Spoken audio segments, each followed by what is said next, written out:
जम्मू कश्मीर से निरस्त किए गए संविधान के अनुच्छेद 370 पर हाल ही में सुप्रीम कोर्ट की ओर से सुनाए गए फैसले पर पूर्व मुख्यमंत्री और पीडीपी प्रमुख महबूबा मुफ्ती ने कहा कि सुप्रीम कोर्ट का फैसला खुदाई हुक्म तो नहीं है।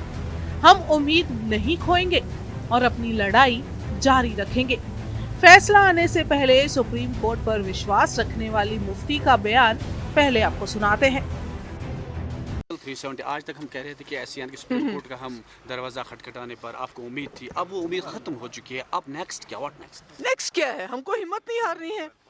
जम्मू कश्मीर के लोगों ने कई सालों से जदोजहद की और इसमें हमें माली जानी बहुत नुकसान हुआ है, तो हमने उन कुर्बानियों को रायगा नहीं होने देना है, क्योंकि हमारे जो हिज़्ब मुखालिफ है वो चाहते हैं कि हम हिम्मत हारें, शिकस्त को कबूल करके घर में बैठ जाए। ऐसा नहीं होगा।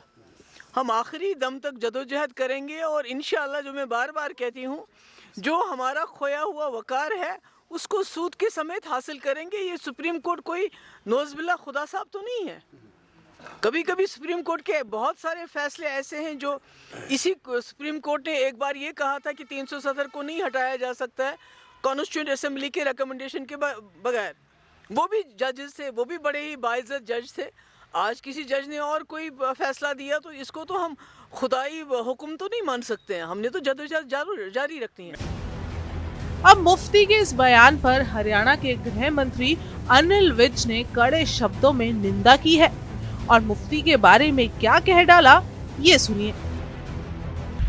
देखिए, इन्होंने कभी हिंदुस्तान की किसी संवैधानिक संस्था का माना नहीं है। सुप्रीम कोर्ट का फैसला सर्वोच्च होता है, सब पर लागू होता है। अब वो माने या ना माने, इससे कोई फर्क नहीं पड़ता। आपको बताएं कि सुप्रीम कोर्ट ने जम्मू कश्मीर से हटाए गए अनुच्छेद 370 को चुनौती देने वाली 22 याचिकाओं पर 11 दिसंबर को फैसला सुनाया था। चीफ जस्टिस डीवाई चंद्रचूड़ की अध्यक्षता वाली 5 न्यायाधीशों की बेंच ने अपने फैसले से अनुच्छेद 370 का निरस्तीकरण बरकरार रखा था।